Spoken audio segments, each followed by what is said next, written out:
Ini nggak ada yang pakai Zoom kecuali monitor. Sebentar ya. Maaf, ini ada 24 yang menyimak. Coba suara AA itu ini nggak ada, maksudnya pecah nggak di Zoom. Tes. Ya, besarkan sedikit. Tes. Volume. Nggak volume aja. Testing, bismillah. Testing, bismillah. Agak nempel gitu, Tes, bismillahirrahmanirrahim. Yang pakai Zoom di sini harus dikecilkan karena feedback ke testing. Ya, assalamualaikum warahmatullahi wabarakatuh. Waalaikumsalam warahmatullahi wabarakatuh. Alhamdulillahirabbil alamin. Alhamdulillahilladzi khalaqal mauta wal hayata liyabluwakum ayyukum ahsanu amala wa huwal azizul ghafur. Memang salah satu efek kalau kurang jelas itu adalah ngobrol, ya. Ibu bisa siap untuk tidak ngobrol? Ya. Alhamdulillah, kali ini kita akan mengkaji sesuatu yang sangat penting sesudah berapa tahun Aisyah ini bagusnya didengar dulu lengkap pertanyaannya. Aisyah ini berapa tahun usianya? Pertanyaannya sederhana, apa goal terpenting dari majelis taklim ini? Apa? Mengamalkan ibu. Apa, Bu? Memperbaiki diri. Mending ngacung dulu ya. Apa, Bu? Istiqomah dalam kebaikan. Ada lagi? Silaturahim. Apa yang paling penting dari majelis taklim ini? Ngacung dulu. Yang ya, kalau ya, Bu. Mentadabur ilmu. Apa ya, Bu? Bisa menjadi lebih baik. Bisa menjadi lebih baik.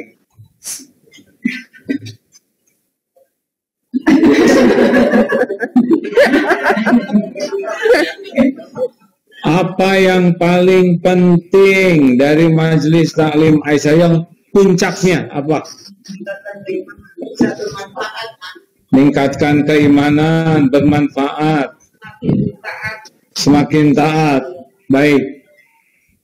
Yang paling penting itu cuma satu, Allah ridho. Benar? Karena surga itu hanya kepada orang yang diridhoi Allah. Bahagia itu hanya kepada orang yang diridhoi Allah. Makanya sebelum melakukan apapun, apa nih yang paling penting? Pertanyaan kedua, ridho Allah itu adanya di mana? Ini ya, acung dulu. Karena kalau bunyi itu bisa lempar batu sembunyi tangan. Ayo. Niat. Boleh. Ada lagi? Ridho Allah itu ada pada dua hal. Pada niat dan amal yang disukai Allah. Innallaha la yanzuru ila suwarikum wa amwalikum walakin yanzuru ila qulubikum wa a'malikum. Sesungguhnya Allah tidak lihat casing, rupa dan hartamu, tapi Allah lihat hati dan amal. Jadi kita belajar itu supaya punya hati yang disukai Allah, supaya punya amal yang diterima Allah. Itulah pentingnya ilmu. Halo? Bisa dipahami? Alhamdulillah, terima kasih hadirin sekalian, tidak nyangka secepat ini sudah dipahami ya. Ini penting loh, Bu. Karena kita berjalan sekian lama, harus jelas mau kemana. Jangan sampai kita naik mobil berhari-hari, berminggu-minggu, dan nggak jelas. harus jelas alat ukurnya. Nah, tujuan kita ini adalah Allah ridho kepada kita. Nah, sekarang hati dan amal yang benar itu apa wujudnya? Seperti apa orang yang hatinya baik dan amalnya diterima? Ya, Nek. Kan? Apa? Perilaku ini harus pakai hadiah nggak saya? Supaya semangat kan? Tadi kan sudah beli kue, ya. Getuk sekarang ya, yang betul. Catat, dengar ya. Jadi hati yang baik dan amal yang diterima itu bentuknya apa? Yang disebut apa tadi, Bu? Perilaku atau apa? Jangan ragu-ragu. Istri saya tidak boleh bicara ya, karena udah tahu bocorannya. Jadi hati yang disukai Allah dan amal yang disukai Allah tuh wujudnya adalah akhlakul karimah. Nah, makin jelas ya. Ya Rasul, mengapa engkau diutus ke bumi? Jawaban beliau, innama bu'itstu liutammima makarimal akhlak. Sesungguhnya aku diutus ke bumi hanyalah untuk menyempurnakan kemuliaan akhlak. Jelas? Jadi siapa yang hatinya paling baik, wujudnya apa? Akhlaknya yang paling baik. Siapa yang amalnya paling diterima Allah, wujudnya apa? Jawab, hadirin, jangan sampai saya kehilangan akhlak ini kan. Akhlak. Nah, ibu-ibu, jadi akhlak itu sangat tergantung hati. Mana dulu nih? Hati dulu atau amal dulu? Hati. Innamal a'malu binniyat. Sesungguhnya amal itu tergantung dari niat. Bandingannya apa? Seperti ruh dan jasad. Kalau tidak ada ruhnya, tidak ada nyawanya, maka mati jasad ini. Benar? Tapi ruhnya saja tidak ada jasadnya, horor. Ya. Jadi hati dulu ini penting ya, hadirin. Karena kalau gagal ini mau ngaji bertahun-tahun bisa nggak diterima. Nih contoh ya, ini hadisnya sahih. Yang pertama dihisab, mengulangi ini. Yang pertama dihisab itu mujahid, Bu, yang meninggal di medan perang. Itu dihisab. Itu sih Mbak ikut ngaji bagus nih, Mbak Noni ya. Silakan Mbak Noni, di sini aja ditampakkan oleh Allah karunia, dia mengakuinya. Apa yang kau lakukan? Ya Allah, saya berjihad fisabilillah sampai saya mati di medan perang. Saya lakukan ini karena engkau. Coba bayangkan ya, dia ngebela agama, dia berani, dia berjuang, dia berkorban sampai meninggal, dan dia pun mengatakan lillahi ta'ala. Apa yang Allah firmankan kepada dia ini? Ini hadis sahih. Firman Allah adalah kadzabta, bohong kamu, dusta kamu. Kamu berjuang bukan karena Allah, tapi kamu berjuang karena ingin disebut pemberani, pahlawan, dan sudah engkau dapatkan di dunia. Jelas hadirin? Jadi ada tuh di dunia yang disebut pahlawan, mujahid, ini syahid. Tapi di akhirat diseret dalam keadaan tertelungkup jadi ahli neraka. Halo? Tidak kurang beraninya, tidak kurang pembelaannya, tidak kurang pengorbanannya sampai mati ya. Tidak kurang pengakuannya, yang kurang cuma satu. Apanya? Di mana itu tempatnya? Mengerti? Jadi pelajaran pertama dan utama adalah belajar niat. Niat itu alamat. Salah niat, salah alamat. Mau ngaji di sini belasan tahun, puluhan tahun, kalau salah niat nggak sampai ke Allah. Nggak akan menguat itu iman, nggak berubah itu akhlak. Dan Allah tahu isi hati kita. Yang kedua dihisab, tahu tidak? Siapa? Bentar ya, saya lihat dulu. Yang kedua dihisab itu yang belajar agama dan mengajarkan. Seperti Ustadz Abdul Somad, ya. Ustadz Adi Hidayat.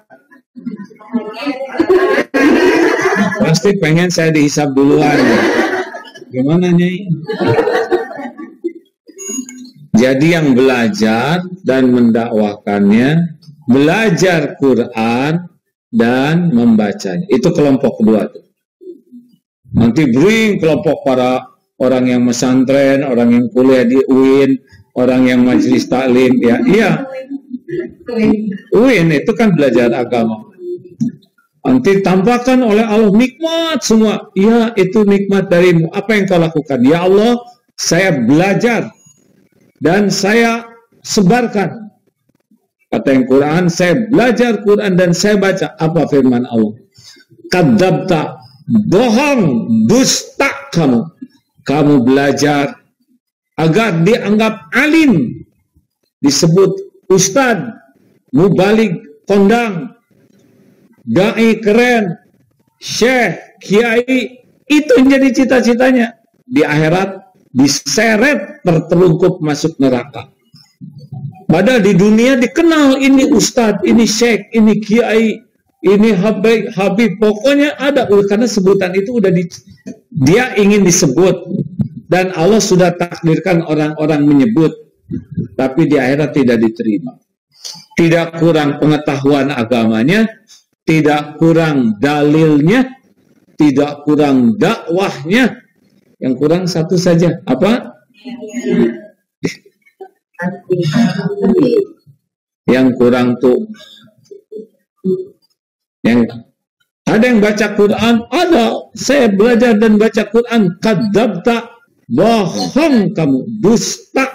Kamu belajar Quran, baca Quran supaya dianggap qari'ah. Dan kau sudah dapatkan sebutan itu di dunia. Di akhirat diseret dalam keadaan tertelungkup. Vaksinnya bagus, suaranya merdu, hafalannya banyak. Tapi karena Allah tahu ya isi hati, maka diseretlah. Kok Allah tidak menghargai? Dia fatal, Bu. Karena fatalnya itu riya.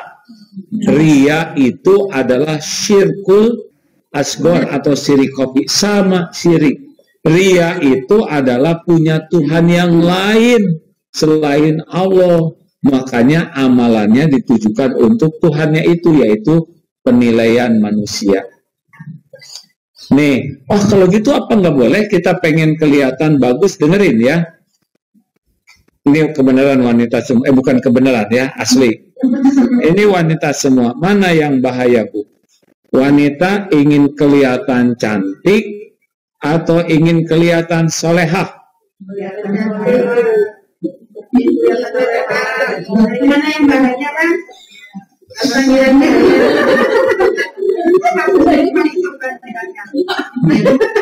Mana yang bahaya, ibu-ibu? Ingin kelihatan cantik, ingin sama. Gini ya, dengar dulu. Ngacung dulu. Mana yang bahaya? Yang ingin salah. Jawab salah. Udah lama nggak ngaji kayak gini nih, bisa bikin emosi. Mana yang berbahaya? Ingin kelihatan cantik, ingin kelihatan solehah. Diam. ingin bahaya, ingin kelihatan solehah.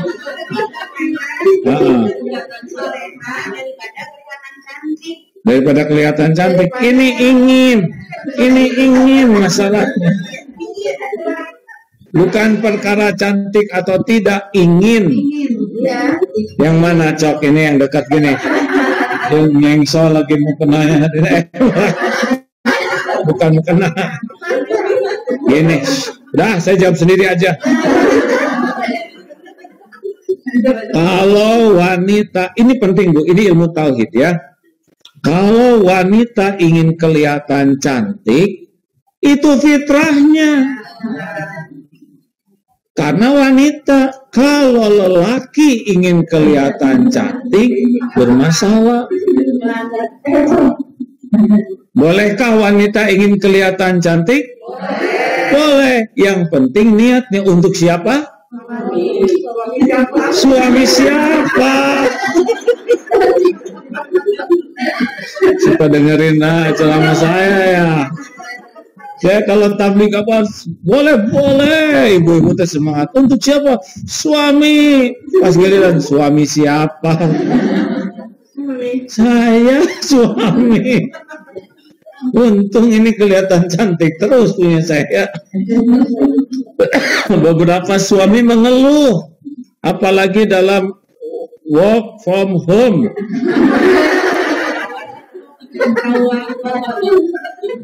Every time the leopard dress yang rendahnya sudah pakai tali rapia.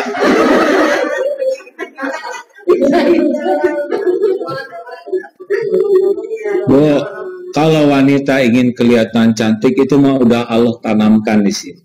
Justru wanita ingin kelihatan jantan bermasalah. Tinggal dipilah-pilah ingin dilihat siapa. Yang halal melihat, itulah yang dah jadi pahala. Kalau ingin dilihat sibuk dengan yang tidak halal, itu tidak jadi amal. Nah, kalau ingin kelihatan solehah, masalahnya apa? Masalahnya yang dia pamerkan adalah hak Allah. Sholatnya dipamerkan, tahajudnya dipamerkan, sedekahnya dipamerkan, ngajinya dipamerkan. Lihat tuh tadi yang Allah murka itu semuanya adalah yang hak Allah. Jihad fisabilillah kan itu hak Allah, tapi tujuannya dipuji orang. Belajar agama dan dakwah itu kan hak Allah, tapi tujuannya agar disebut syekh, ustaz, dai, kondang, atau amplop, atau apa yang uang muka dan sebagainya yang bisa jadi masalah. Halo? Makanya kita harus hati-hati betul dalam ibadah ini. Dan yang ketiga dihisab siapa? Darmawan, ya. Orang yang senang sedekah. Itu ada yang sedekah terus ya. Wah, tidaklah ada kesempatan bersedekah kecuali dia bersedekah. Nolong, sedekah terus. Tapi di akhirat kadzabta, dusta kamu. Kenapa? Karena emang niatnya ingin diakui sebagai dermawan. Jadi dia sudah musyrik. Bukan menyembah berhala, bukan menyembah patung, tapi dia menyembah penilaian makhluk. Mengerti? Bahayanya riya. Jadi kita gini-ginian teh bisa masuk surga atau sebaliknya. Padahal udah lama ngajinya. Jangankan kita yang mati aja di medan perang bisa tidak selamat. Nah, itulah pentingnya ilmu tauhid. Karena dari sinilah lahir qalbun salim. Ibu buka surat Asy-Syu'ara ayat 8889. Coba langsung buka semua. Ayo. Ini kan judulnya korelasi kekuatan iman, keyakinan kepada Allah dengan bahagia dan kemuliaan. Sini fondasinya Asy-Syu'ara 8889. Tinggal tulis di atasnya Bu, udah sekarang mah gampang. Masalahnya tahu nggak nulis surat Asy-Syu'ara?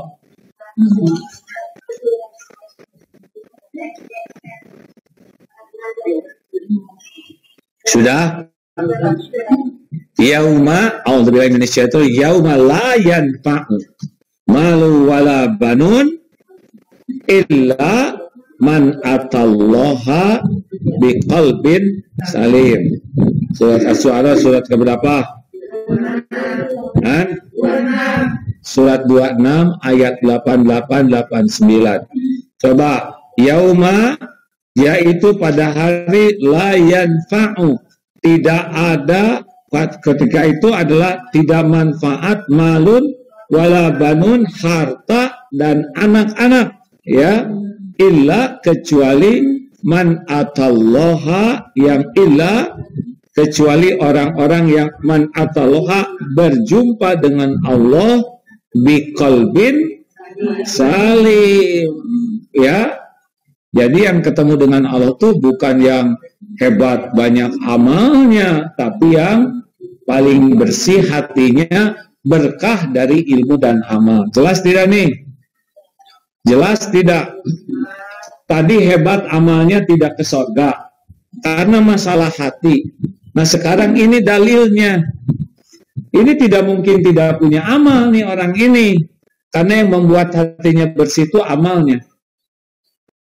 Sholatnya, sedekahnya, zikirnya, bikin bersih hatinya. Jelas? Jadi prioritas dalam hidup ini ngebersihin wajah, ngebersihin hati.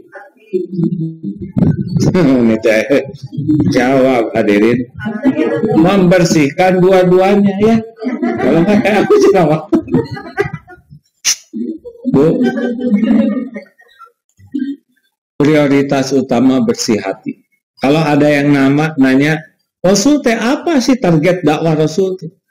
Coba, Rasulullah berdakwah itu ke manusia. Apa target dakwah Rasulullah? Hidungnya, badannya, otaknya, hatinya. Hati. Rasulullah itu dakwah itu adalah targetnya hatinya. Karena dari hati yang baik, beliau bersabda, ala inna fil jasadi mudghah, idza saluhat saluhal jasadu kulluh, wa idza fasadat fasadal jasadu kulluh, ala wahyal qalbu. Dalam jasad ini ada sesuatu, kalau dia baik, baik seluruhnya, kalau dia jelek, jelek seluruhnya. Itulah yang dinamakan qalbu. Jelas? Halo? Jadi pelajaran kita ini harus berfokus kepada hati kita jadi bersih. Tidak hanya otak, tidak hanya akal, ya. Karena yang pintar banyak, yang berantem-berantem dalam Islam juga nggak kurang ilmunya, Bu. Yang kurang tuh apanya? Hati. Nah sekarang hati itu dibagi berapa? 3. Qalbun majid, ini pelajaran yang dulu. Orang yang hatinya mati itu kayak orang mati aja, udah nggak manfaat. Qalbun majid itu sudah mati, summum bukmun umyun fahum la yarji, udah nggak bisa diapa-apain. Tuhannya itu adalah nafsu, syahwat, amarah, pokoknya dia ngabdinya itu kepada selain Allah. Kata nafsu, cekik, cekik. Ini beras untuk orang miskin, kata nafsu, ambil, ambil. Udah nggak ada lagi nurani. 2, qalbun marid, hati yang sakit. Seperti apa hati yang sakit? Badan sakit aja udah nggak enak, benar? Apalagi hati yang sakit.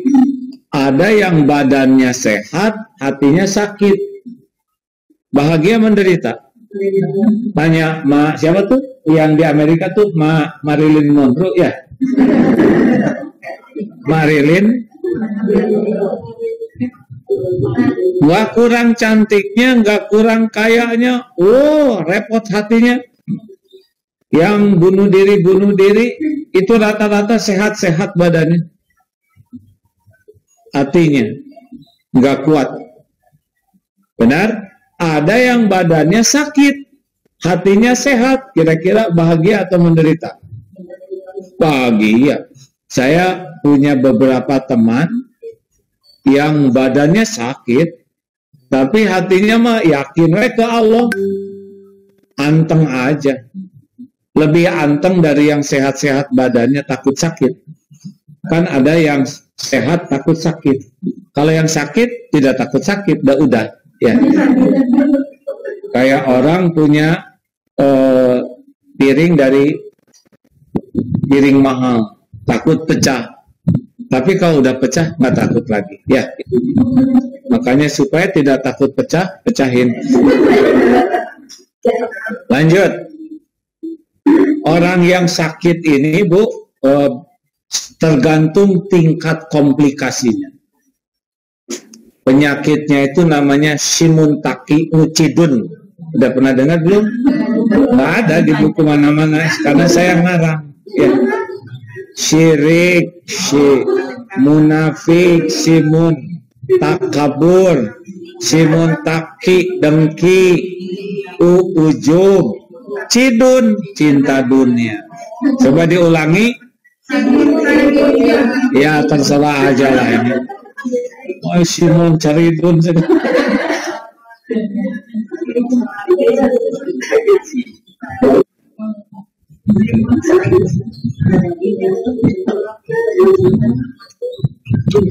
Lanjut.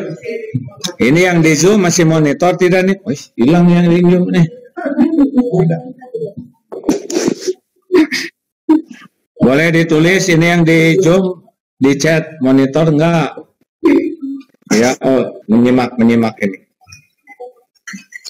Lanjutkan ini fondasi ya Bu, karena kita baru ketemu lagi.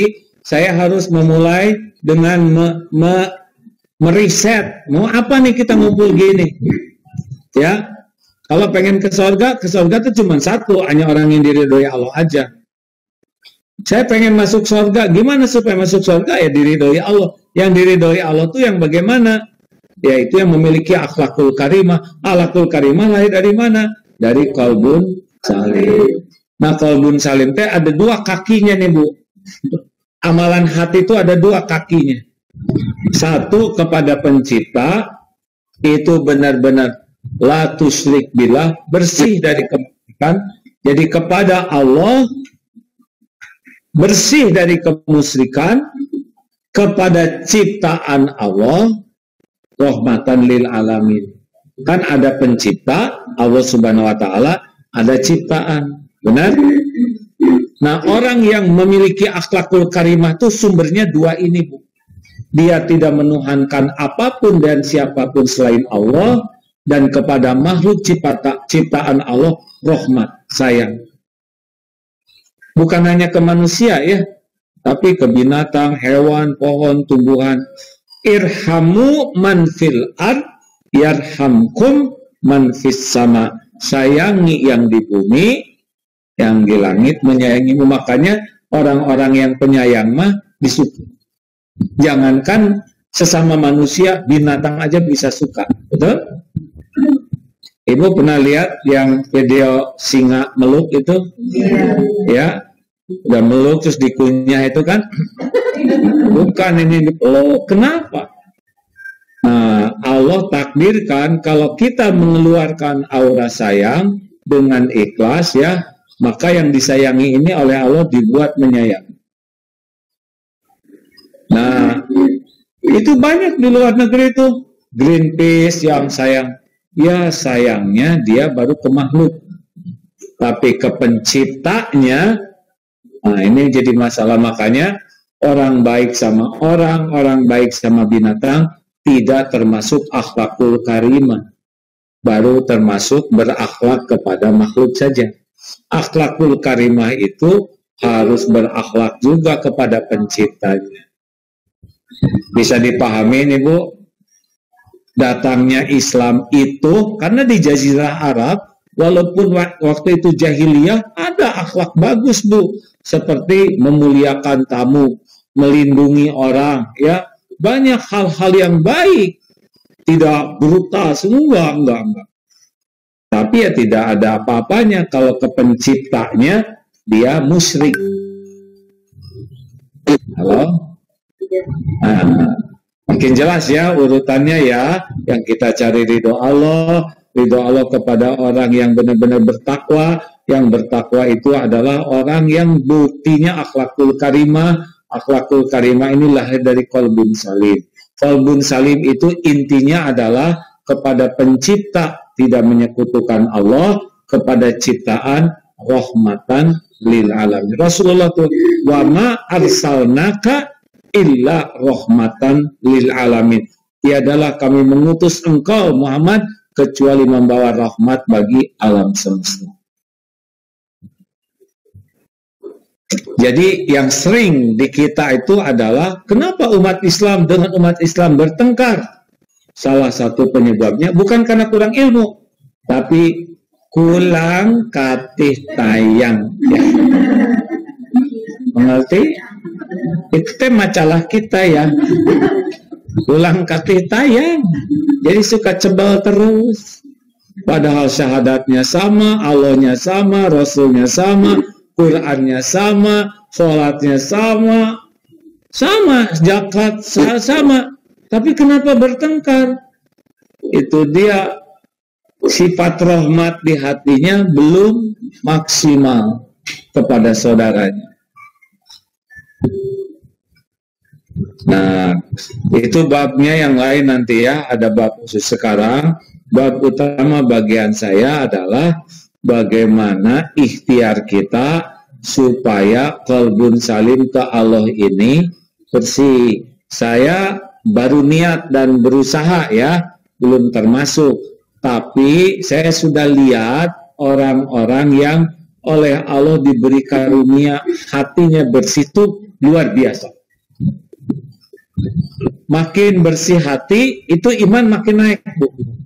Seperti botol. Tahu botol? Isi dengan air, udara pasti keluar. Isi dengan ada udara, airnya pasti sedikit, ya kan? Nah, makin banyak yang memenuhi hati kita selain Allah, Allahnya keluar dari hati kita. Walaupun dia sholat, saum, belajar agama, Allah tuh sukanya apa? Allah tuh sukanya hati kita tuh penuh oleh Dia. Kalau hati kita penuh oleh Allah, Allah berikan apa yang terbaik bagi kita. Fadkuruni adzkurkum, maka ingatlah padaku, aku ingat padamu. Allah pencipta kita udah tahu semua keperluan kita, keinginan kita. Udahlah, nggak usah rewel lah. Pokoknya dunia mah udah sepenuhnya dalam pengetahuan Allah. Kita kan lebih sibuk memikirkan keinginan kita. Halo? Daripada kita yakin Allah sudah memberikan segala yang terbaik. Ibu-ibu kan saya lihat sudah agak lama ya di dunia ini ya. Nah, saya tidak mengatakan sebentar lagi dong ya.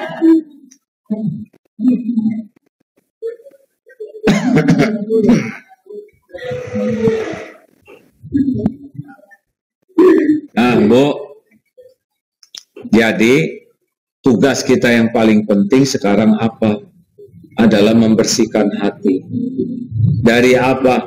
Dari menuhankan yang lain. Makanya disebut kalimat thayyibah itu la ilaha illallah. Apa artinya?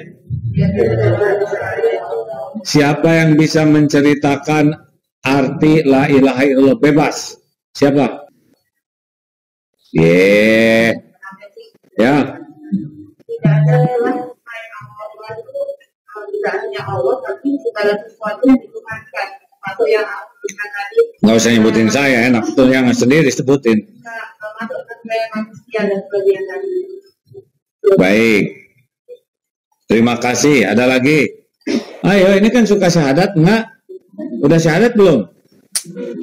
Dah. Ayo, apa? Resiko duk. Ayo, bebas.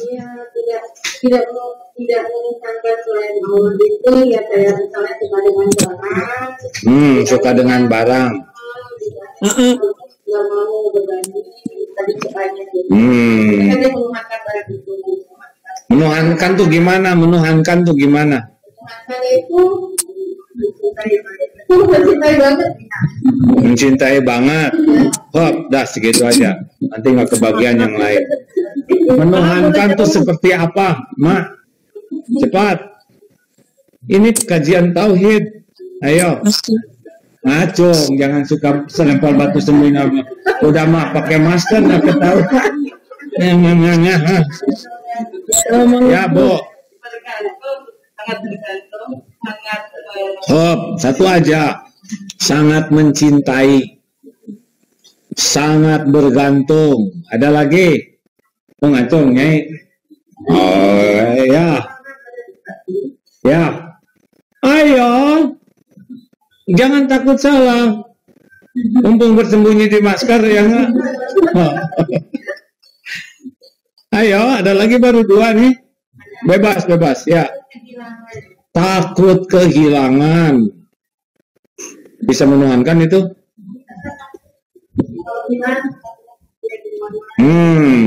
Ada lagi? Ayo, Mak. Salah regang ya. Takut salah. Iya, diam yang lain. Jangan suka. Jangan jawab ke saya jawabannya. Udah. Aduh, berat bisa nih gue ikut campur terus. Ya, terlalu bergantung. Ada lagi? Siapa? Seperti apa menuhankan? Kita kan suka nyebut la ilaha illallah. Oke, kalau nggak saya kasih tahu ya. Mengilahkan sesuatu itu adalah sesuatunya itu sangat mendominasi. Sangat mendominasi pikiran, mendominasi hati, mendominasi perilaku kita. Jadi kepikiran terus setiap waktu selalu ingin dekat dengannya, tidak pernah mau jauh darinya. Kalau bisa lengket kayak perangko. Kemudian merasa mulia bersamanya. Kalau tidak bersama dia merasa hina. Merasa terjamin bersamanya. Enggak ada dia merasa tidak ada arti. You are my everything. Oh iya serius tuh. Kalau ada yang mengatakan engkau adalah segala-galanya, selalu ingin bersamanya, mau berkorban apapun untuknya, tidak pernah mau jauh darinya. Tirmidzi. Siapa nyanyi? Bahkan dalam hadis sahih bahwa Rasulullah Sallallahu Alaihi Wasallam. Periksa aja sendiri. Siapa yang paling mendominasi? Nah, dosiman. Ya. Apa? Siapa yang mendomisili hatimu? Kita teh banyak loh Bu, gini-gini teh Tuhan kita teh. Ada yang menuhankan harta, bangun tidur. Duitnya tinggal berapa? Coba cek rekening. Nolnya kemana lupa ngetik. Bukan tidak boleh ngecek rekening, tapi kita merasa terjamin oleh rekening atau oleh Allah. Saya harus punya ini, karena ini jaminan hari tua saya. Dengan adanya uang ini saya akan tenang. Masa tua saya akan tahu. Saya bisa biaya anak-anak saya. Ini harta, udah itu. Kalau Allah sayang sama orang ini ya, itu bisa dihilangin tuh uang itu. Tapi ini tabungan saya utama, ini deposito, sengaja saya kumpulkan. Kalau hati kita sudah menganggap deposito, uang tabungan sebagai penjamin hidup kita, siap-siap uang itu nggak ada. Ada caranya nanti Allah. Kalau Allah sayang ya ke hamba itu. Karena ciri Allah sayang itu adalah dicopot yang menjadi tandingan Anda dan tandingan Allah. Karena ada yang menjadi tandingan Allah. Hati-hati loh Bu, ya, harta. Kalau jabatan, kasakusuk, dengan jabatan ini saya bekal mulia, dengan jabatan ini saya terhormat. So aja dari jabatan itu masuk aja ke penjara, ya. Mau berapa lama punya jabatan? Mau jadi apa? Saya punya teman-teman yang jadi pejabat, kalau saya tanya jujur ya, Jangan sok gaya. Bahagia atau menderita? Menderita. Asli tuh. Ada yang artis jadi pejabat, wakil gubernur, saya tanya, Cikang, jujur, sangsara. Sangsara, ini mah acting aja terus sehari-hari. Pusing ya enggak? Ada yang sangat menuhankan jabatan.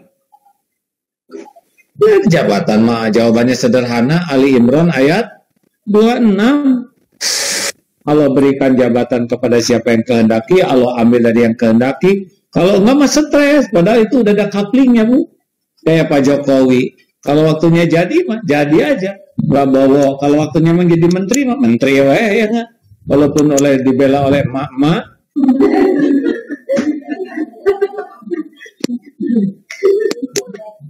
Makanya jangan terlalu serius pola tak politik tuh ya. Kita udah habis-habisan, sekarang yang dibelainnya nggak ada semua. Waduh, itu berdarah-darah ya. Ibu-ibu. Saya mah nggak akan terlalu serius ya. Lebih baik mendidik santri supaya jadi presiden yang akan datang. Ada yang menuhankan apa lagi? Jawab. Suami. Oh, suami untuk segala tanpa dirimu. Tinggal dibalikin aja hati suami enak ya kan. Suami saya gagah perkasa, kasih COVID.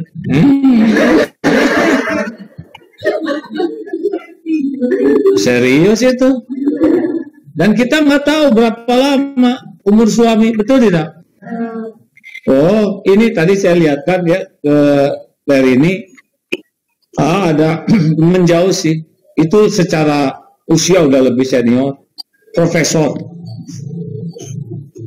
menikah, istrinya meninggal. Setiap hari itu tayangannya tuh aku cinta padamu, engkau adalah cinta sejati. Itu tiap hari itu. Sampai di status tuh, karena saya baru tahu status ya. Sampai banyak lagu-lagu yang sedih. Ya itu apa yang bisa berubah dengan begitu? Nggak ada selain tidak ridho ke takdir itu ditipu setan. Jadi Ibu, suami dicintai boleh ya, tetapi tidak boleh menuhankan.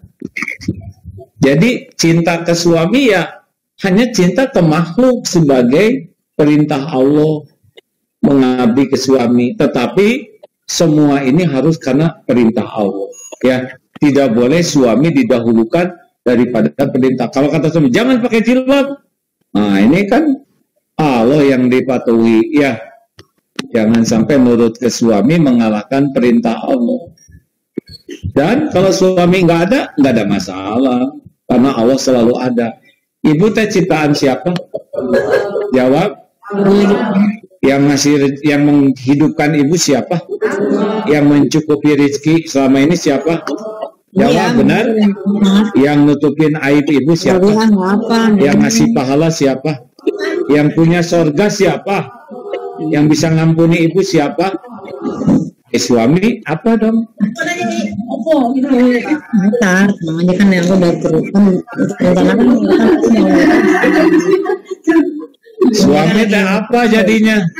Ladang amal. Ladang amal. Kelebihan suami ibu bersyukur, fakana khairullah. Ibu dapat pahala.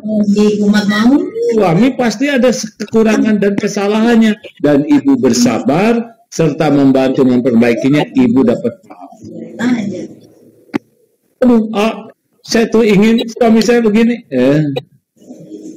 Terima yang ada ya. Dikerei ya kalau dalam bahasa. Udah garisnya ayang itu. Kelebihan kekurangannya jadi ladang amal. Jadi enggak boleh bersandar. Suami mah bukan sumber, hanya jalan. Sama sebaliknya, suami ke istri juga. Karena ada yang sangat cinta, suami ke istri takut kehilangan, pasti jadi tidak normal. Segala sesuatu yang berlebihan itu menuhankan sesuatu tidak normal, Bu. Kalau menuhankan harta tidak normal. Kalau suami atau orang menuhankan uang, pasti, ini kalau lelaki ya, lelaki menuhankan harta, pasti dia nggak akan jadi ayah yang baik. Nggak akan jadi suami yang baik. Kalau ke orang tua, tidak akan jadi anak yang baik. Karena udah punya Tuhan yang lain. Baru suami itu jadi suami benar, jadi ayah benar, kalau dia Tuhannya Allah.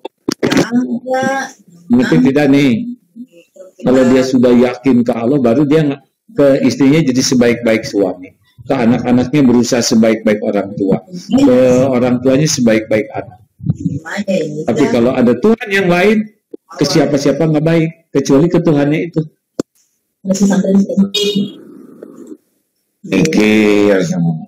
Gimana suami saya nih sekarang? Mau ditukar nggak bisa, ya kan?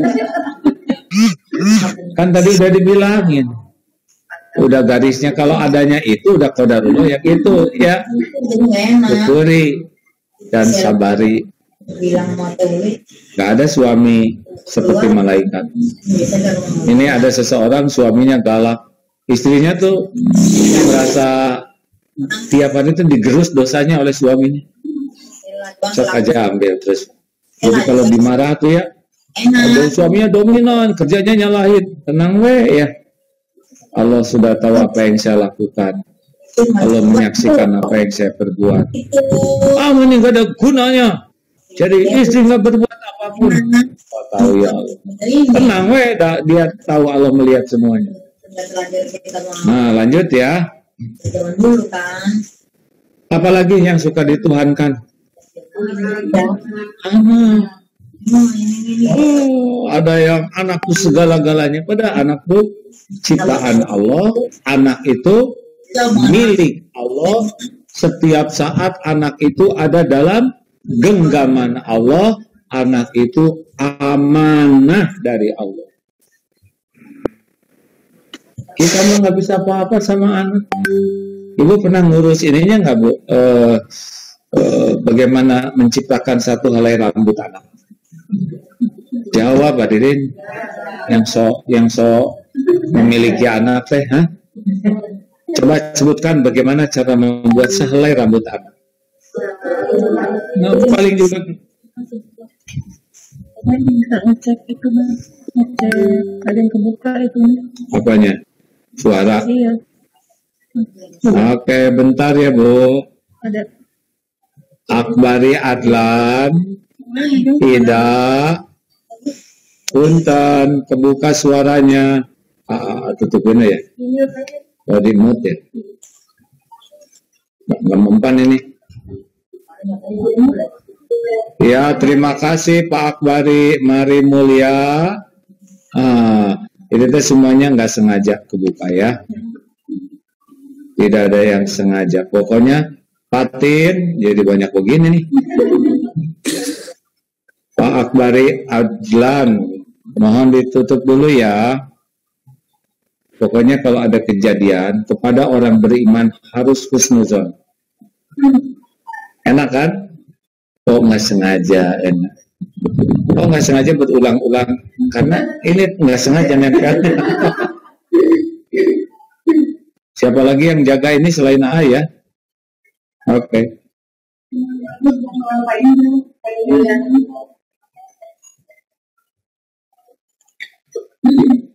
Alhamdulillah, lanjut.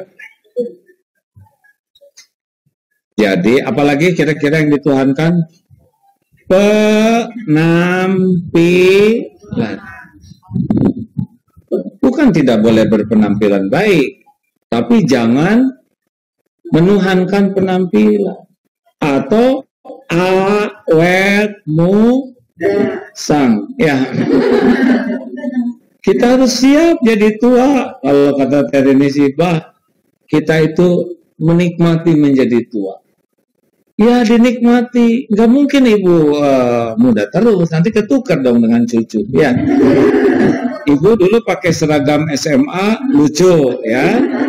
Sekarang dipakai lagi lebih lucu ya.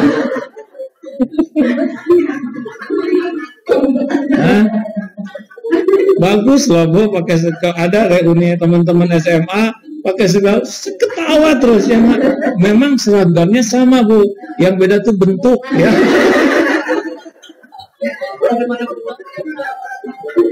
Nikmati hadirin. Saya juga udah tua sekarang ya. Udah beda ya, beda fisik tuh Masya Allah. Ini maaf cerita sendiri. Karena sering lihat tuh gimana nih main sepeda supaya semangat. Saya lihat di video itu yang ke mana tuh bersepeda touring ke Pangandaran, bolak-balik, aduh semangat. Lihat touring ini, wah semangat. Ayo kita touring ke mana nih? Oh Sumedang 85 kilo. Wah, karena udah lihat, udah touring ke sana. Pulangnya itu Bu, udah mah pulang tersesat di jalannya, ngajoplak, tensi turun jadi 9. Karena yang saya lihat itu yang touring itu usianya remaja, pemuda-pemuda. Saya tidak nonton aki-aki touring. Jadi judulnya salah ini. Serasa pemuda. Tuh orang lain bolak-balik ke Pangandaran. Aduh, enak ngetawain saya ya. Masya Allah, kata Terini teh, udah tuh apa? Jangan jauh-jauh sepedahannya. Ya sekarang ganti YouTube-nya, hadirin, cari aki-aki touring ya. Ibu juga jangan kebanyakan nonton remaja-remaja itu ya, ya. Udah beda coupling. Bagaimana kita melepas ya, kulit jadi mulai tidak seperti dulu, rambut mulai beruban. Ini tuh sesuatu yang harus kita syukuri, kita nikmati. Kalau kita enggak terima, kita akan menderita. Dan itu tetap terjadi. Benar? Jangan menuhankan penampilan. Jangan menuhankan subscriber, followers. Ada yang demi follower tuh habis-habisan. Ada yang menuhankan viral TikTok ya nggak, sampai di tengah jembatan Suramanyun itu ya. Iya kan? Ada ibu-ibu, apa yang dicari coba di jembatan TikTok begitu. Itu kan sibuk dengan penilaian orang. Ayo gimana cara menghilangkannya? Itu udah banyak di hati ya. Saya dulu mah diuji Bu waktu zaman popularitas tuh ya. Wah, kata guru saya, Tuhan ate banyak, padahal lagi ngetop-ngetopnya, menuhankan popularitas, menuhankan perusahaan. Dulu perusahaan lagi banyak-banyaknya, padahal wah begitulah, menuhankan kekaguman ibu-ibu. Wah, dibereskan itu. Kalau AA pengen selamat, tauhidnya siap diambilin satu-satu. Gitu. Dan benar terjadi ya. Tapi kata guru saya, nanti rasakan ketika lepas ilah yang lain, betapa tenang, betapa bahagia dan ringan hidup ini. Udah nggak ada lagi yang akan ngebebanin hati. Karena setiap mengilahkan sesuatu selain Allah, Allah tidak suka. Ciri Allah tidak suka adalah ditanamkan kegelisahan. Yang membolak-balik hati kan Allah. Kalau Allah lihat hati kita error, kasih gelisah, udah nggak bisa apa-apa. Gelisah tuh udah obat tidur juga ada yang nggak tidur. Nah pertanyaannya bagaimana ngebersihin hati, betul? Nah inilah yang akan dibahas pada bulan yang akan. Masalahnya satu, bulan depan masih hidup enggak ya? Mau sekarang aja. Sayanya udah capek nih hadirin. Menikah ya.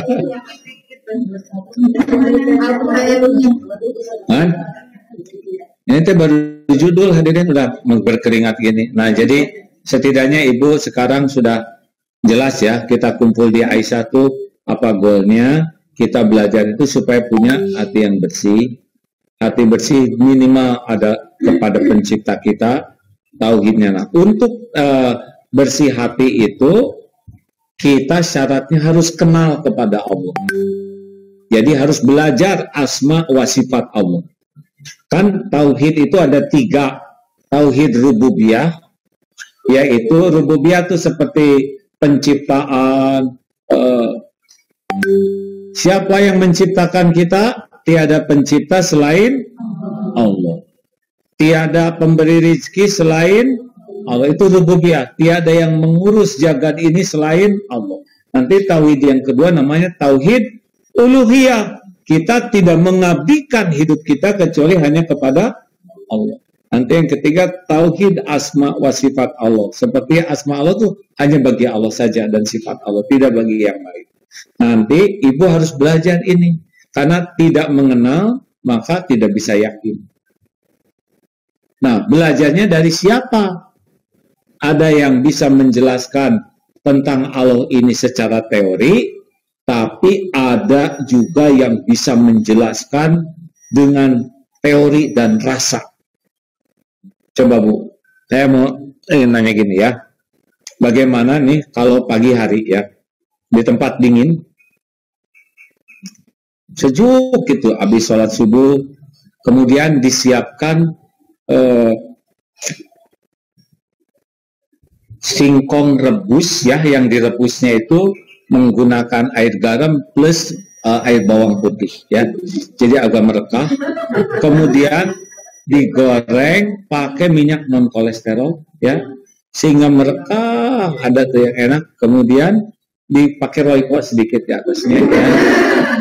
Lalu duduk di sekitar api unggun ya Bu, dekat sawah ya, yang sejuk begitu, didampingi oleh 2 gelas, yang 1 gelas tuh air jahe hangat ya, jahe pakai gula aren ya, hangat, dan kopi tubruk Bu ya, hangat begitu. Lalu datang kiriman serabi yang ada oncom ya, oncom, kemudian ada kincanya itu gula, pakai gula aren, dan ada nangka irisan nangka. Gimana Han? Nah, jelas kan? Ada rasanya kan? Nah, sekarang ceritakan yang barusan. Ayo, coba cerita. Bu, cerita Bu. Yang barusan. Sebisanya aja. Coba sebisanya.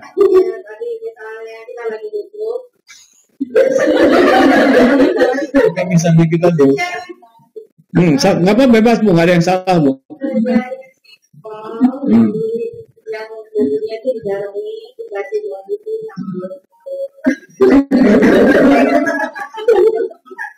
Terus Bu.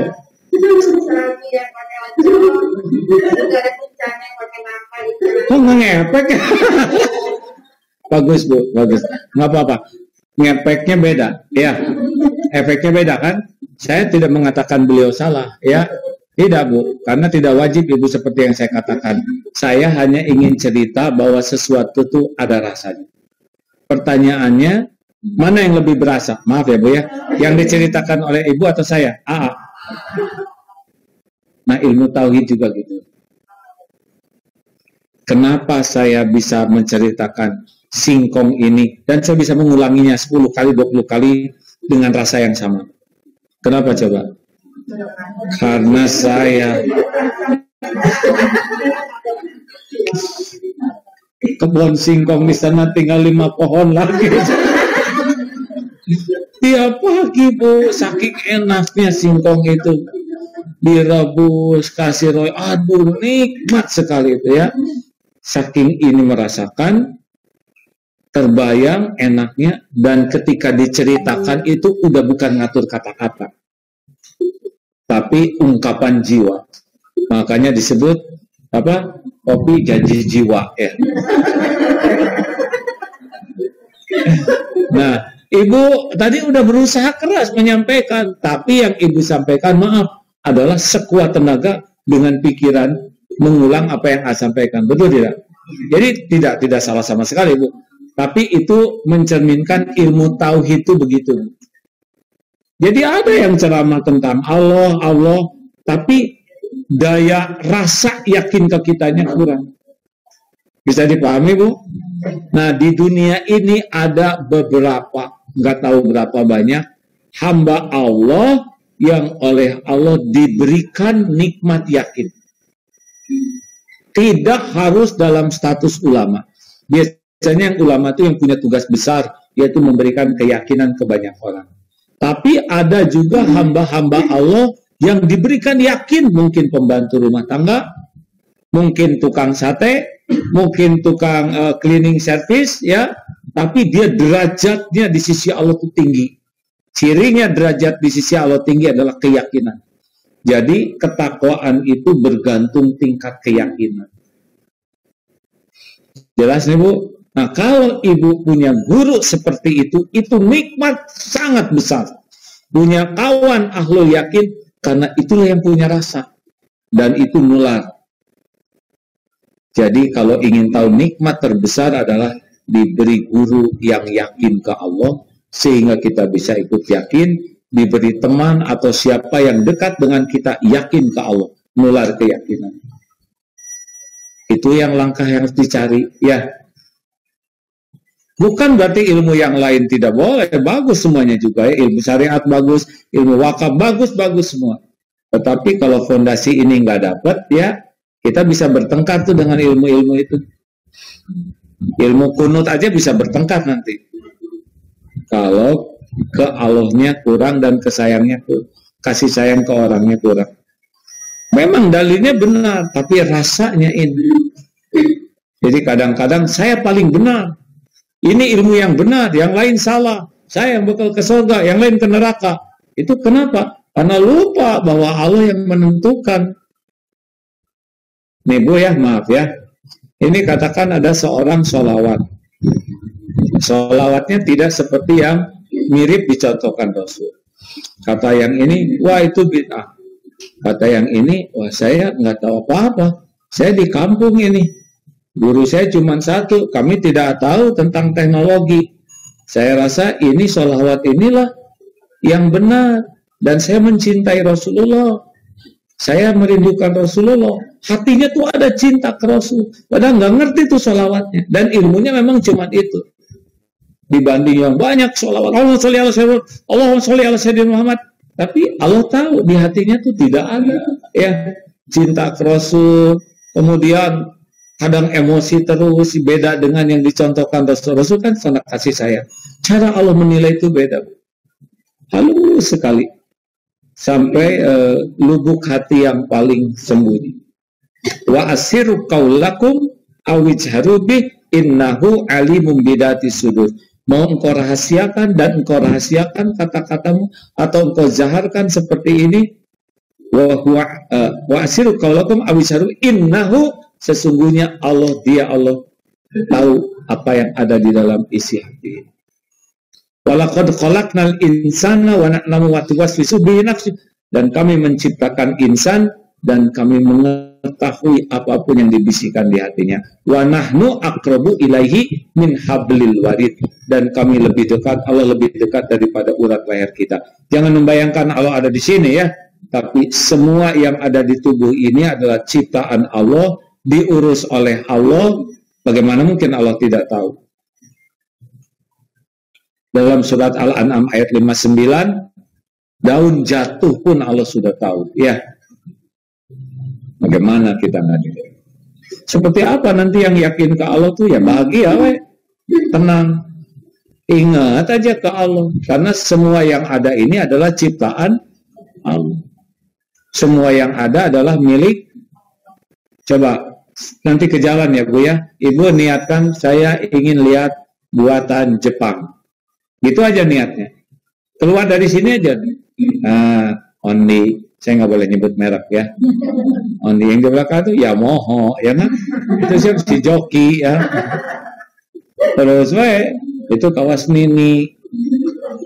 Itu apa ini? Jam Seichon ya.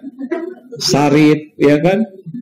Terus apa-apa Jepang. Ini apa nih mereknya? Sonya ya kan? Jepang. Apalagi umroh, niatkan aja lihat produk Cina. Masuk ke toko gitu ya. Sorban bikinan Cina, sendal Cina. Hanya dengan satu niat, melihat buatan Cina, bisa ingat terus ke Cina. Gimana kalau dengan niat saya ingin melihat ciptaan Allah? Bisa lupa nggak ke Allah? Lihat saya tuh harusnya ingat ke Allah, ya nggak? Jangan eta kunaon hidung-hidung. Allah, ini Allah, air sedang bertasbih, semuanya daun cipta. Ini kita harus lihat, ingat Allah tuh kalau lihat bintang. Oh ya Allah, yang diajak ngobrol bikinan siapa? Ingat tuh waktu takdirnya dengan ayah ke Madame Tussauds, ya, patung lilin. Orang-orang pada kagum, ini hebat nih, yang bikin patung ini ya, luar biasa mirip, luar biasa yang bikin patung, dipuji yang bikinnya. Nah, lihat yang diajak ngobrol, kok nggak muji ke penciptanya ya? Kamu bikinan siapa? Harusnya kan begitu. Nah, ayah saya kan masuk angin tuh Pak. Bu, di Madame Tussauds waktu itu tuh masuk angin, pusing. Lalu duduk aja jongkok di sebelahnya patung Yasser Arafat. Lagi gini aja. Nah, banyak kan turis tuh. Saya lihat jadi pada ngeliatin ayah saya. Nyangkanya patung apa, siapa tokoh? Orang lagi masuk angin kan. Harusnya lebih mengagumkan lihat ayah saya, ya kan? Daripada lihat patung, betul ya? Patung bikinan orang, ayah saya ciptaan Allah. Ini malah kaget lagi lihatnya. Jadi ibu lihat anakku ya, mata ke anak, hati ke Allah. Sebelum membangunkan anak, harus doa dulu. Karena Allah yang menguasai anak. Ya Allah, bangunkan anak ini ya Rob. Allah mendengar pasti ya. Al-Baqarah 182. Wa idza sa'alaka ibadi anni fa inni qarib. Dan jika hamba bertanya kepadamu, wahai Muhammad, tentang aku, tentang Allah, katakan aku adalah dekat. Uji budak watadai idza da'an. Aku kabulkan doa orang yang meminta kepadaku. Falyastajibu li, hendaklah engkau memenuhi perintahku, wal yu'minu bi, yakin padaku, la'allahum yarsudun, agar engkau senantiasa ada dalam kebenaran. Alhamdulillah. Ini mah kalau kabel mah diurut-urut dari awal ya, supaya nanti kalau belajar ini saya harus belajar ilmu Allah. Udah dapat ilmu, coba diamalkan, walaupun dikit amalkan ya. Karena Allah melihat kita ngamalin atau tidak. Nanti kalau kita ngamalkan, Allah akan mengasih ilmu lain. Surat Al-Ankabut 69. Walladzina jahadu fina lanahdiyannahum subulana. Dan orang-orang yang sungguh-sungguh kepada Allah, Allah lebih sungguh-sungguh lagi menunjukkan jalan-jalan. Jadi gampanglah ngedeketin Allah mah, sungguh-sungguh atau tidak. Sungguh-sungguh diamalkan atau tidak. Dan segitu aja dulu. Silakan mau tukar apa sekarang? Tukar pengalaman, ilmu, kado.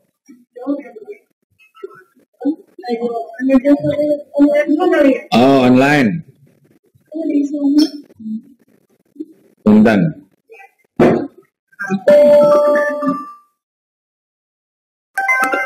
Oh, monggo.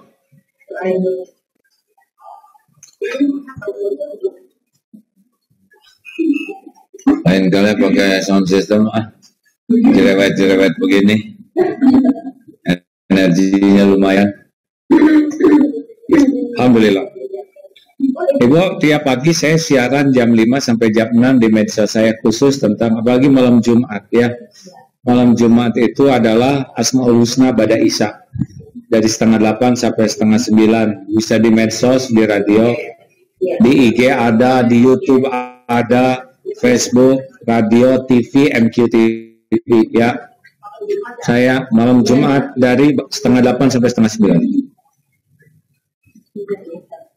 Mungkin ada yang nanya, Bu, saya aja nanya coba orang yang kuat iman, kuat keyakinan, kira-kira seperti apa yang terjadi pada dirinya? Bebas. Kalau orang kuat iman itu seperti apa kira-kira? Ya, hidupnya lebih tenang. Pasti, karena makin kuat iman, pasti susah lupa ke Allahnya. Kalau susah lupa ke Allah, Ar-Ra'd ayat 28. Ala bidzikrillah tatma tatmainnul qulub. Camkan hanya dengan zikrullah hatimu akan tentram. Allah kan tahu hati kita lagi ngapain. Kalau Allah tahu kita lagi nyebut, lagi ini, tenang. Jadi kenapa ibu-ibu gelisah? Karena kebanyakan mikir, kelamaan mikir, keseringan mikir, tapi kurang. Harusnya gimana?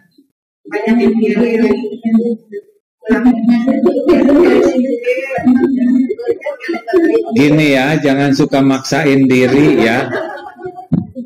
Ini mah pengen jawab tapi belum tahu apa yang mau diomongin. Jadi harusnya begini katanya. Jangan mikir. Siapa yang nyuruh jangan mikir? Yang benar itu tiap mikir jadi zikir. Karena mikir itu perintah Allah. Afala tatafakkarun. Kenapa kamu enggak mikir? Mikir itu penting. Tapi mikir yang enak, mikir yang dibimbing oleh Allah. Makanya tiap mikir anak, ingat Allah. Nanti Allah ngebimbing lagi. Mikirin uang, ingat, oh gimana nih sedang COVID begini, rezekinya berkurang, ya suka-suka Allah aja. Emang harus banyak terus. Kalau Allah lagi ngurangin, ya nikmati aja, mantap. Ya, kalau mantap, makan tabung. Tabungan udah disiapkan oleh Allah, buat dipakai, bukan untuk dilihat aja catatannya. Ya, tabungan saya udah habis, berarti manset ya, makan aset, jual ringan ya, nggak usah ribet. Jangan dibuat ribet dunia ini ya. Gak boleh jadi bertengkar karena dunia. Gak boleh jadi gak ada apa-apanya dunia. Cuma nebeng aja. Jangan kagum sama orang punya dunia. Gak ada apa-apa. Seperti apa lagi Bu? Tenang. Ada lagi? Nyai gimana yang kuat iman kira-kira? Penampakannya. Apanya? Ciri-ciri lainnya.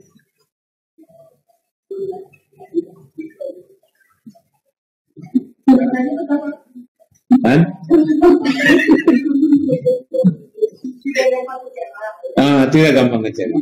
Jadi orang yang kuat iman mah ngejalanin ngalir hidup tuh. Takdir apapun qadarullah ya. Kalau Allah semua yang udah terjadi itu qadar. Kalau yang terjadi tidak sesuai harapan ya nggak apa-apa. Pasti ada hikmahnya. Menerima takdir lah itu ya. Ada lagi? Acung. Gorowok wae. Bukan ikhlas Bu, ridho.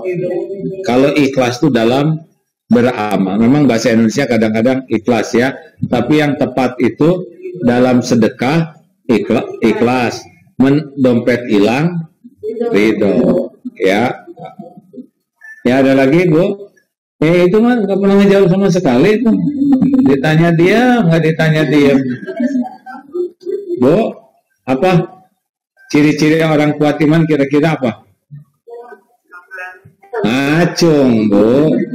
Ya, istiqomah. Siapa? Istri siapa? Istiqomah ya. Benar. Istiqomah itu berat ya. Tetapi kalau orang suka ke Allah cenderung istiqomah. Apa, Bu? Sabar. Kenapa sabar yang yakin ke Allah? Karena yakin ujian itu pasti diukur oleh Allah, terjadi dengan izin Allah, dan pasti ada kebaikan. Ya pengalaman hidup saya ngalir daripada saya banyak mikir yang ruwet-ruwet, mending banyak tobat udah sering kali kita mikir ruwet-ruwet, kejadiannya nggak seruwet itu, rugi ya kan? Udah kita tegang, tahu-tahu nggak rame ya. Iya kan? Ini kan wajahnya udah wajah-wajah banyak masalah ya. Udah berapa kali kita tegang, tapi sudah dijalani, show must go on. Ada lagi nggak? Sekarang ciri orang yang lemah iman apa kira-kira?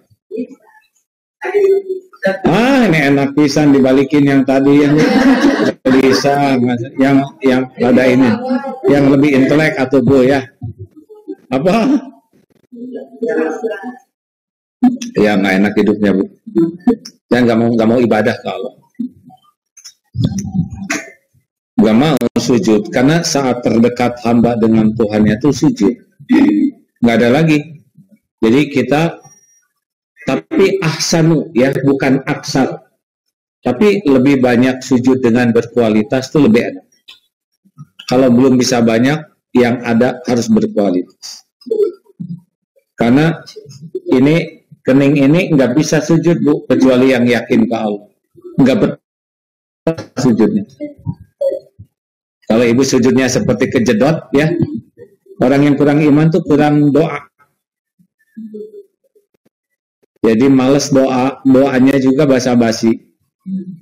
Tapi yang yakin ke Allah, dia pasti minta terus ke Allah, karena doa bisa merubah takdir. Terima kasih ibu-ibu sekalian.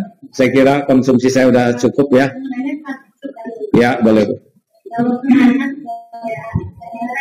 Anak saya sudah belajar, sudah kuliah.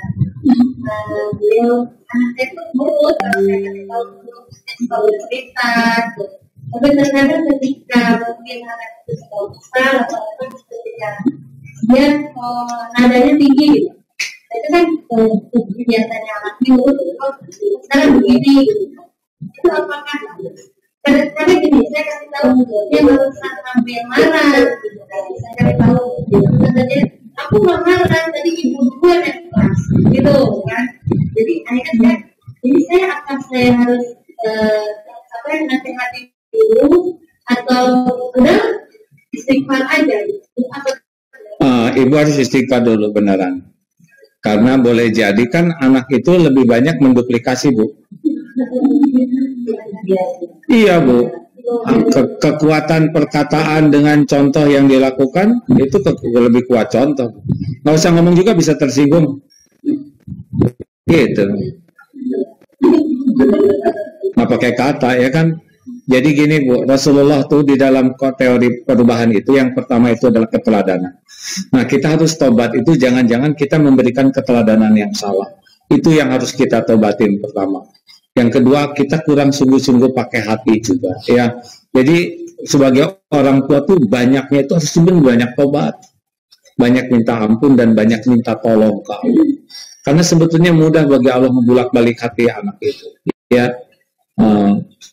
Dan anak itu menjadi baik itu sebetulnya bukan karena hebatnya kita, Bu, tapi hadiah dari Allah sebagai jerih payah kita memperbaiki diri jadi orang tua yang berusaha benar lah gitu. Ya, ada ujian-ujiannya emang ya, kadang dibuat gini, dibuat gitu, dan selalu banyak pelajaran. Yang kedua, yaitu sesudah kita tobat yaitu sekuat tenaga evaluasi diri ya, jangan evaluasi anak dia mah segede gitu remaja buat ilmunya dikit. Dan ibu banyak pesaing loh, Bu, ya. Tahu nggak pesaingnya?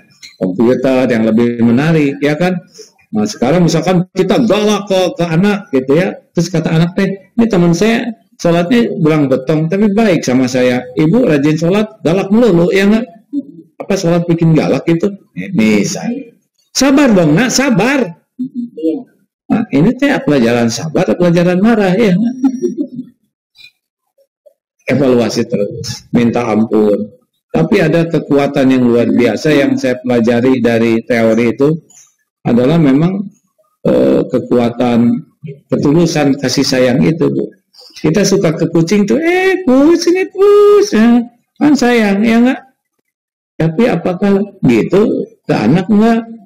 Jangan-jangan lebih sering ngebelai empus daripada anak, ya. Pertanyaannya ke suami gitu enggak? Yang ke kucing, kan suami ngeliat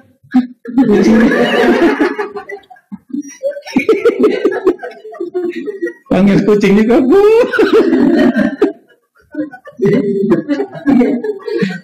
Mungkin kan suami ngomong, si empus ya nggak, kayaknya nggak enak. Kerjanya cuma molor melulu di saya. Gimana nih suami yang membanting-banting tulang nggak pernah dibelai kayak gitu, jadinya dendam tempus. Cemburu. Ini serius, Bu, ya. Kadang-kadang kita kurang memanfaatkan pelukan. Alhamdulillah saya bersyukur ya di sisa umur ini diberi kesempatan terus oleh Allah belajar gitu ya, the power of touch ya, sentuhan. Karena Rasulullah tuh benar-benar suka menyentuh Bu ya, musafahah itu ya, dan luar biasa. Rasul pernah ada seorang budak hitam gitu ya, dipeluk oleh Rasul dari belakang. Ini nggak tahu nih, jangan ganggu siapa nih. Wah begitu, pas tahu itu Rasul, aduh dia bersimbah air mata, saking bahagianya gitu. Lebih banyak memeluk kelihatannya lebih bagus. Jadi kalau ngebangunin tuh ya, kata teorinya mah doa dulu, terus belai, terus bisikin dengan baik, dengan kata-kata baik. Mungkin tidak langsung bangun, nggak apa-apa. Jangan bangun udah dibaikin.